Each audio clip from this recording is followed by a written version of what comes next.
ఏపీసీఐడీ మాజీ చీఫ్ ఎన్ సంజయ్ పై క్రమశిక్షణ చర్యలకు ఏపీ ప్రభుత్వం ఆదేశించింది. నిబంధనలను ఉల్లంఘిస్తూ అధికార దుర్వినియోగం, క్రమశిక్షణ రాహిత్యానికి పాల్పడ్డారని సంజయ్ పై అభియోగాలున్నాయి.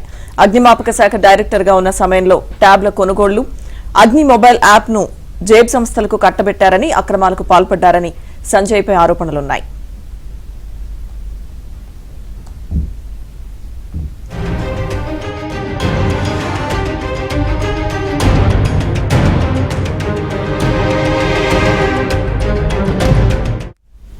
సర్వీస్ నిబంధనల ఉల్లంఘన, క్రమశిక్షణ రాహిత్యం అభియోగాలపై నెల రోజుల్లో వివరణ ఇవ్వాలని ప్రభుత్వం ఆదేశించింది.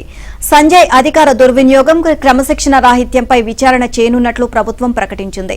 విచారణలో రాజకీయ ఒత్తిడి తెచ్చే ప్రయత్నం చేయొద్దని సంజయ్ను హెచ్చరించారు. నిధుల దుర్వినియోగంతో సహా నమోదైన వేర్వేరు అభియోగాలపై ఇప్పటికే సంజయ్ సస్పెండ్ అయ్యారు.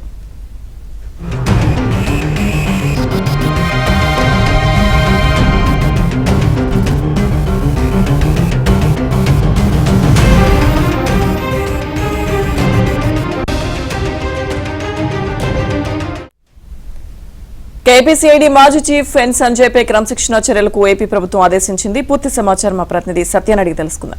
సత్య, సిఐడి మాజీ చీఫ్ ఎన్ సంజయ్ అధికార దుర్వినియోగానికి పాల్పడుతున్నారని, ప్రభుత్వ నిధులు అక్రమాలపై క్రమశిక్షణ చర్యలకు ప్రభుత్వం ఉత్తర్వులు జారీ చేసింది. నిన్న పొద్దుపోయాకే ఉత్తర్వులు అయితే విడుదల చేసింది. అఖిల భారత సర్వీస్ నిబంధనలను ఉల్లంఘిస్తూ అధికార దుర్వినియోగానికి మాజీ ఎవరైతే సిఐడి చీఫ్ ఉన్నారో సంజయ్ వ్యవహరించారని కూడా అందులో స్పష్టంగా పేర్కొనడం జరిగింది. క్రమశిక్షణ రాహిత్యానికి సంజయ్ పాల్పడ్డారంటూ అతనిపైన అభియోగాలు మోపడం జరిగింది. అగ్నిమాపక శాఖ డైరెక్టర్ గా గతంలో ఉన్న సమయంలో ట్యాబ్ల కొనుగోలు, అగ్ని మొబైల్ యాప్లు జేబు సంస్థలకు కట్టబెట్టారని, అక్రమాలకు పాల్పడ్డారని సంజయ్ పై ఆ ఉత్తర్వుల్లో అభియోగాలు మోపారు. ఈ మేరకు ఆయనపై డిసిప్లినరీ ప్రొసీడింగ్స్ జారీ చేస్తూ ఆదేశాలు ఇచ్చారు. ప్రభుత్వ ప్రధాన కార్యదర్శి విజయానంద్ ఈ ఉత్తర్వులను అయితే నిన్న అర్ధరాత్రి వెలువరించడం జరిగింది. సర్వీస్ నిబంధనల ఉల్లంఘన, క్రమశిక్షణ రాహిత్యం తదితర అభియోగాలపై వివరణ ఇవ్వాలని కూడా ఆ ఉత్తర్వుల్లో స్పష్టంగా పేర్కొనడం జరిగింది. నెల రోజుల్లోగా ఈ అభియోగాలపై వివరణ ఇవ్వాలని, లేని పక్షంలో శాఖపరమైన చర్యలు తీసుకుంటామని కూడా దాంట్లో పేర్కొన్నారు.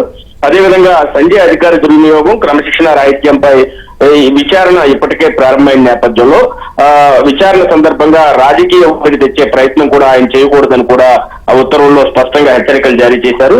ఈ నిధుల దుర్వినియోగం సహా నమోదైన వేర్వేరు అభియోగాలపై ఇప్పటికే సంజయ్ ను సస్పెండ్ చేస్తూ రాష్ట్ర ప్రభుత్వం నిర్ణయం తీసుకుంది. ఈ సస్పెన్షన్ కు సంబంధించి ప్రస్తుతం సస్పెన్షన్ లో ఉన్న ఆయనపై పూర్తి స్థాయి విచారణకు అయితే మాత్రం నేను ఇచ్చిన ఉత్తర్వుల ద్వారా ప్రభుత్వం ముందుకు వెళ్తుందని మనం భావించాల్సి ఉంటుంది. Right, thank you.